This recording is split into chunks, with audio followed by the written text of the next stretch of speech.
எதுக்கு இவர் அனுமதிச்சாரு, எதுக்காக இவர் அனுமதிச்சாரு அப்படின்னா there's a purpose behind that. ஒரு நோக்கத்தோட.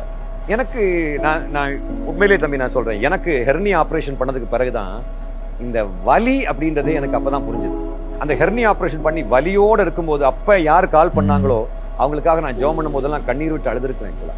ஒரு விஷயம் நம்ம ஞாபகம் வச்சுக்கணும், ஆண்டவர் வந்து எனக்கு நான் என் பர்சனல் லைஃப்பில் நான் எக்ஸ்பீரியன்ஸ் பண்ணியிருக்கிறது, ஆண்டவர் நம்மளை பிரித்து எடுத்துட்டாருன்னு வச்சுக்கோங்களேன். எங்கே போனாலும் எப்படி போனாலும் எதை உடைச்சாலும் முட்டி உடைச்சி கையை உடைச்சி தலையை உடைச்சி எப்படினாலும் திரும்ப கூப்பிட்டு வந்துடுவார். Sometimes to make peace you have to bring a swat. Confrontation வந்து நமக்கு ரொம்ப கஷ்டம். எல்லாருக்கும் இந்த கன்ஃபரன்ட் பண்ணுறதுக்கும் ரொம்ப யோசிப்பாங்க. A lot of questions go unanswered and if questions go unanswered in the long run நிறைய பேர் வந்து டீகன்வெர்ட் ஆகி போயிடுவாங்க.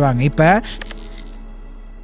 போன வருஷம் அக்டோபர்லேருந்து நம்ம Christian social media, Christian YouTube, Christian Instagram, Christian internet, இது எல்லாத்துலேயும் ரொம்ப பரபரப்பாக ரொம்ப ஃப்ரீக்வெண்ட்டாக நம்ம பார்த்துட்டு இருக்கிற ஒரு நியூஸ் அப்டேட் வந்து பாஸ்டர் ஜான் ஜெபராஜுடைய வாழ்க்கையில் நடந்துட்டு இருக்கிற ஒரு பர்டிகுலர் விஷயத்தை பற்றி நம்ம நிறைய பார்த்துட்டே இருக்கிறோம். நானுமே வந்து நம்ம சேனலில் 2 months பேக் ஒரு வீடியோ பப்ளிஷ் பண்ணியிருந்தேன். என்னன்னா he got involved in an extra marital affair. அதனால வந்து அவருடைய குடும்பம் வந்து டிவோர்ஸை நோக்கி போயிட்டு இருக்குன்ட்டு நிறைய அலிகேஷன்ஸ் வந்துட்டே இருந்துச்சு, ரூமர்ஸ் வந்துட்டே இருந்துச்சு. So if you guys haven't watched that video, make sure you go watch it. Maybe you watch it after this video. ஆனா நான் பப்ளிஷ் பண்ண அந்த டைம்ல இருந்து இன்னைக்கு வரைக்கும் நிறைய அப்டேட்ஸ் வந்திருக்கு. ரொம்ப வந்து அன்செட்லிங்கான அப்டேட்ஸும் வந்திருக்கு.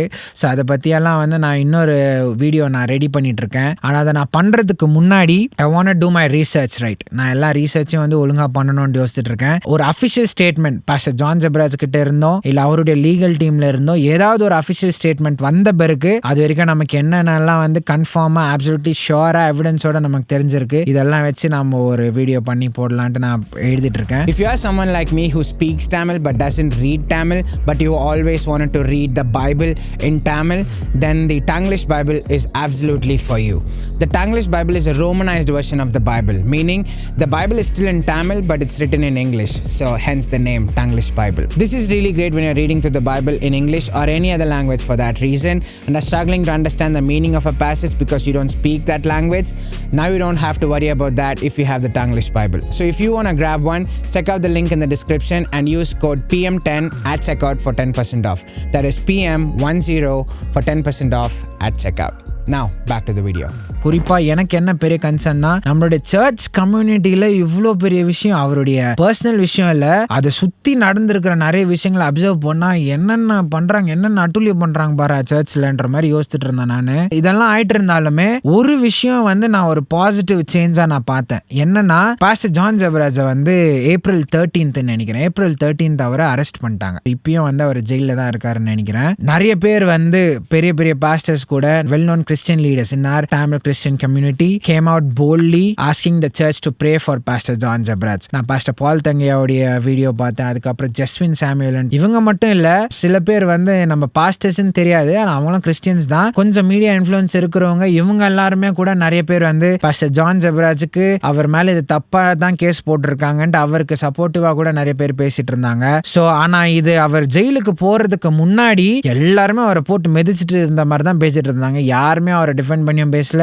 யாருமே அவர் வந்து ஓகே அவர் பண்ணி இருக்கிறதுக்கு சான்ஸ் இல்ல, அவர் பண்ணாமலும் இருந்திருக்கலான்ற மாதிரி யாருமே பேசல. ஆனா அவர் ஜெயிலுக்கு போன பிறகு எல்லாரும் வந்து இது அவர் பண்ணாம இருக்கிறதுக்கு சான்ஸ் இருக்குன்ட்டு பேச ஆரம்பிச்சிருந்தாங்க. So I think that was a small positive that happened after he went into jail. அவர் ஜெயிலுக்குள்ள போறது அதெல்லாம் பார்த்த உடனே அவங்களுக்கே வந்து கொஞ்சம் மனசு உடஞ்சிருக்கும்னு நினைக்கிறேன். ஐயோ என்னடா இப்படி ஜெயிலுக்கு போயிட்டாரு, அரெஸ்ட் ஆயிட்டாருன்ட்டு அந்த மாதிரி யோசிச்சுட்டு தான் அதுக்கப்புறமா தான் இப்படி பண்ணிட்டு இருக்காங்கன்னு நினைக்கிறேன். So that is one thing that is kind of positive in all of this happening. Agathiyan pastor, அவர் பாஸ்டர் தான் நினைக்கிறேன், ஆனா அவரு ஆக்சுவலா பாஸ்டரா தெரியல, ஆனா பிரதர் அகத்தியன் அவர் வந்து ஒரு ரொம்ப இன்ட்ரெஸ்டிங்கான ஒரு பெர்ஸ்பெக்டிவ்ல இருந்து ஒரு விஷயத்தை பேசியிருந்தாரு. அதை நான் உங்களுக்கு போட்டு காட்ட போறேன். Let's watch it together and then I'll share my thoughts about it and then we can wrap up the stream.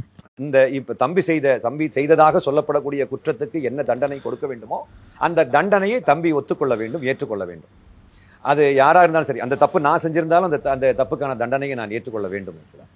ஆனா கிறிஸ்து அவரை மன்னிப்பாரான்னு கேட்டா மன்னிப்பார். ஏன் மன்னிப்பாரு அப்படின்னா, பாஸ்டர் ஜான் ஜெபராஜ் மேலே போட்டிருக்கிற கேஸ் வந்து பாக்ஸோ கேஸ்ன்னு சொல்லுவாங்க.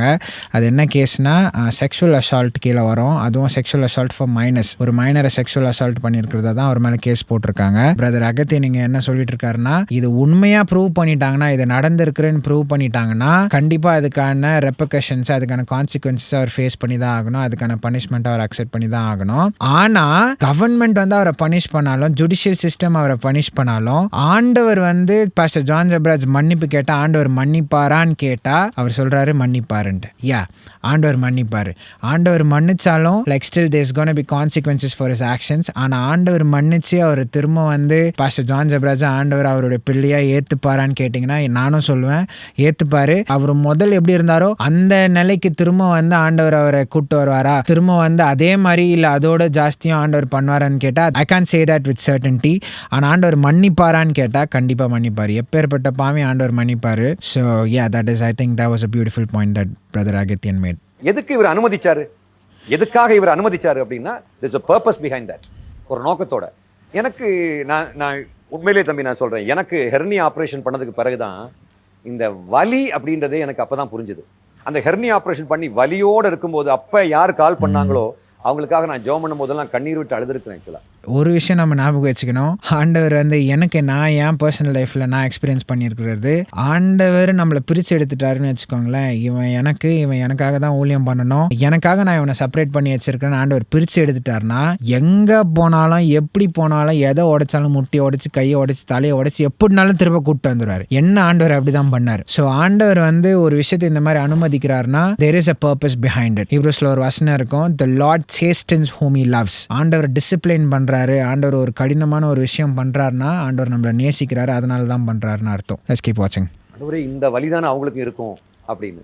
இன்னைக்கும் எனக்கு வலியில யாரோ உட்காந்துட்டு எனக்கு தாங்க முடியலங்க அப்படின்னு சொல்லும்போது என்னுடைய உடம்பே வலிக்கிற மாதிரி இருக்கும் ஆக்சுவலா.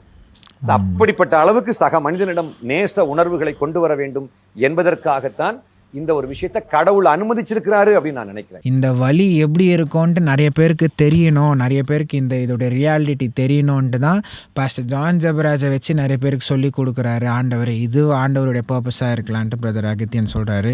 that could also be a possibility in all of this.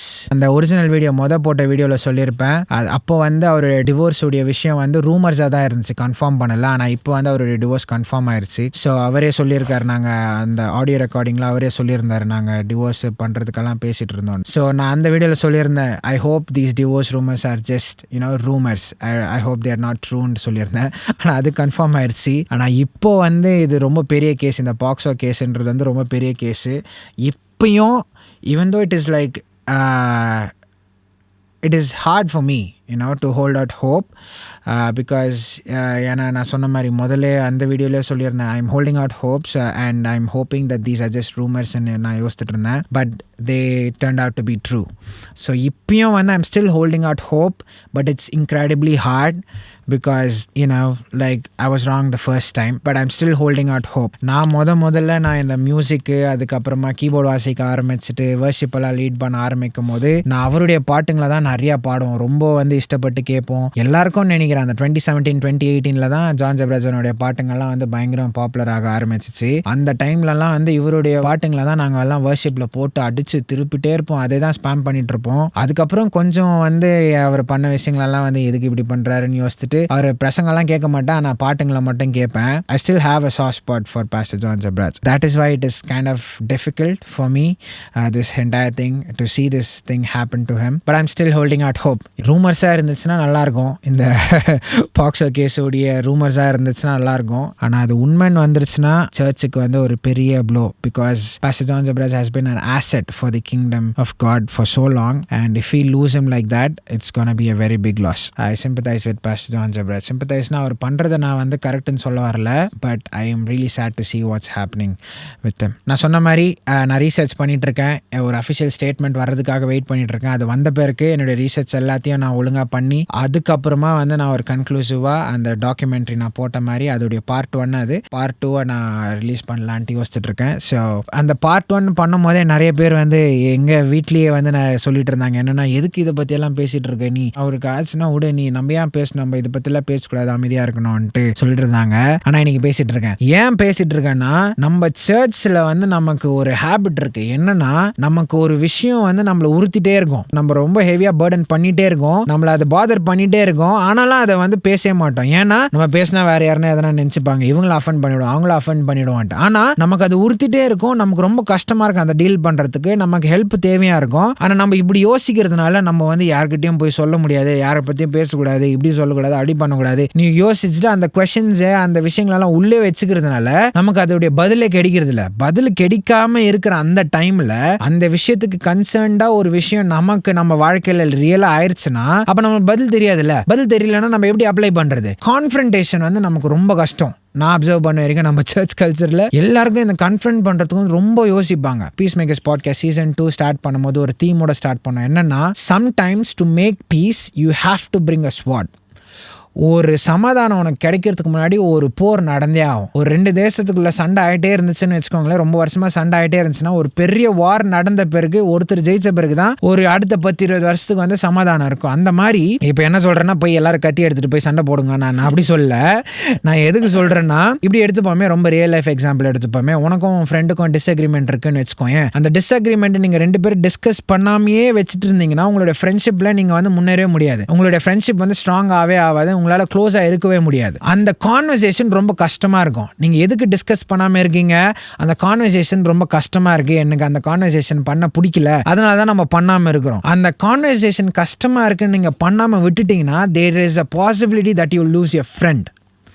ஆனால் அதே அந்த கான்வர்சேஷன் கஷ்டமாக இருந்தாலும் பரவாயில்ல, நம்ம கஷ்டப்பட்டு பண்ணிடுவோன்னு பண்ணி அதை ரிசால்வ் பண்ணிட்டீங்கன்னா you will gain your friend back. So நமக்கு இந்த கான்ஃபரன்டேஷன், டிஃபிகல்ட் கான்வர்சேஷன்ஸ், இந்த மாதிரி விஷயங்களெல்லாம் வந்து நம்ம பேசுறது வந்து ரொம்ப பயந்துட்டே இருக்கிறதுனால a lot of questions go unanswered. And if questions go unanswered in the long run, நிறைய பேர் வந்து டீகன்வெர்ட் ஆகி போயிடுவாங்க. இப்போ பாஸ்டர் ஜான் ஜெவரேஜோட விஷயத்தை நம்ம இந்த மாதிரி ஒழுங்காக வந்து இன்டர்பிரேட் பண்ணுறது, அதுக்கு தான் நான் இந்த வீடியோஸ் பண்ணுறேன். எப்படி ஒரு கிறிஸ்டியனாக இந்த மாதிரி ஒரு விஷயத்துக்கு நம்ம எப்படி ரியாக்ட் பண்ணுறது, எப்படி நம்ம பைபிள்ல இருந்து இதை பார்க்கலாம். என்னுடைய வயசுல நம்மளுடைய வீடியோஸை பார்க்குறவங்களுக்கு, இவங்களுக்கு எல்லாருக்கும் வந்து நான் எப்படி பைபிள்ல இருந்து இதை யோசிக்கும் போது நான் எப்படி அதை அப்ளை பண்ணி யோசிக்கிறேன், இதை ஷேர் பண்ணோம்னா நிறைய பேருக்கு வந்து சில ஆன்சர்ஸ் கிடைக்கும்ட்டு தான், அதுக்காக தான் வந்து நான் இதை பற்றி பேசிட்டு இருக்கேன். So the point I'm trying to make is have difficult conversations. Don't run away from confrontation. Before you make peace, you may have to make war.